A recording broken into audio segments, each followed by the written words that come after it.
Hello, I am Colby Sharp, co-founder of the Nerdy Book Club and author with author Ryan T. Higgins, who just visited our school. And I thought it would be fun to turn on the live and ask Ryan a handful of questions. How you doing, Ryan? I'm doing very well. Cool. I can see a very small piece of Adam Rex's drawing behind us over your shoulder. Yeah, look at that. Yeah. Adam Rex, a couple Adam Rex drawings. Yeah.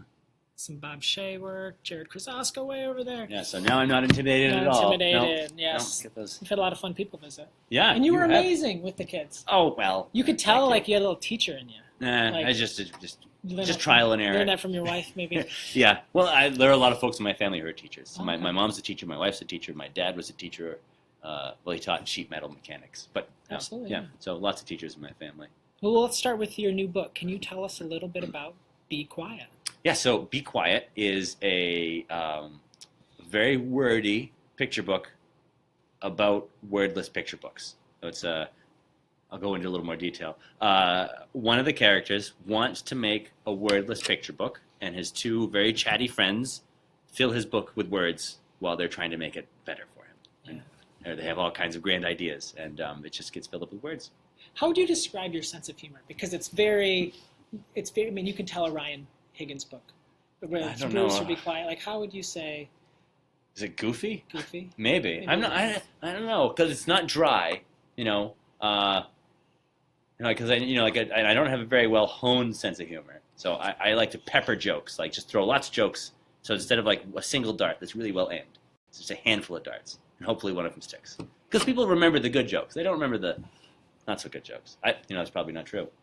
Now, I'm guessing because you talked with the kids, a lot of editing goes into Yes. the book. Yep. So were there a lot of bad jokes cut out? Yes, yeah, there were a lot of bad jokes. Yeah, there was one about dinosaurs that I thought was pretty good, but then after a little while and showing it to some test audiences, we decided to cut it out. I just figured kids like dinosaurs. It's hard to cut dinosaurs. It's hard to It go really wrong was. with dinosaurs. I drew it. It was the idea. There was an idea for it was the page where Bruce shows up in the book, and they're Spoiler. yeah. It's just for one page. Don't worry about it. So there's a page where they're just trying to think of something to put in the book, and the first draft had dinosaurs in it because I thought kids like dinosaurs, and I like drawing dinosaurs. Yeah. So they got the X. Got the X. Maybe you can get some dinosaurs in the future. I can't talk about it. Oh.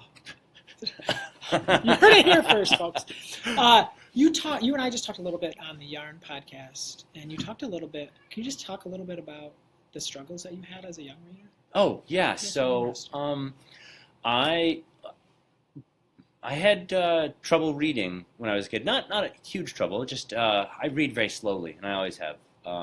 So for me, if I have a word memorized, I can read it just fine. So if I'm going along reading a text or in a book, and I come across a new word, it takes me forever to figure it out. So I just read really slowly.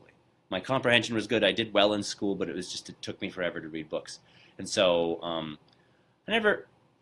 I didn't struggle too much with it, but whenever I was assigned a book that I had to read, particularly as I got older, it took so much of my time because it would take me 2 or 3 times as long to read a book as it does for a normal human. Regular people. Regular people read pretty fast. It was always weird. I'd be in class and would be reading be reading a certain passage, and I would be slowly reading away, and then I could hear the people next to me like flipping the pages really fast. And it's like, how are they doing that so quickly? Reading is. I love books, and I do really much enjoy reading. But as a kid, it was a little bit of a struggle. I've always loved picture books. So even as I got older. Yeah. Or comic books. I was a huge Calvin and Hobbes fan. I don't know how many times I did book reports on different Calvin and Hobbes books. So, Speaking of being a fan of picture books, are there any books that you have enjoyed over the last few years that you would like to share? Yeah. Again, it's difficult because I'm friends with a lot of these people now. So it's like.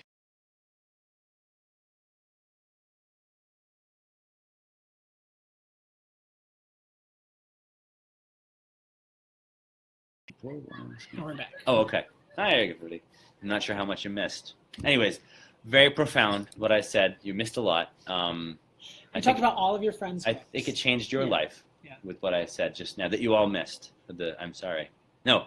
So it's tough picking a book But before I had met anybody, Peter Brown's Mr. Tiger Goes Wild really stands out over the books in the past couple of years. It's just it's simplified. The design, the concept, everything is. I think it just makes for a perfect book. Yeah. Mr. Tiger Goes Wild. Yeah, that's a good one. Be interesting for Mr. Tiger to meet Bruce. I think that Bruce would be a little overwhelmed by Mr. Tiger. Probably. I'm friends with Peter. I've hung out with him a number of times. I don't know if we can make that happen. It's different publishers. We have the same agent, so. Always in the back. You could always do it. Yeah, right. Yeah, it could just be like a drawing. Maybe just do a drawing. All right. Well, Ryan, I'm hungry. Should we go get lunch? Let's go get some lunch. Thank you, everyone. Have a great day. Great to see you all. See you.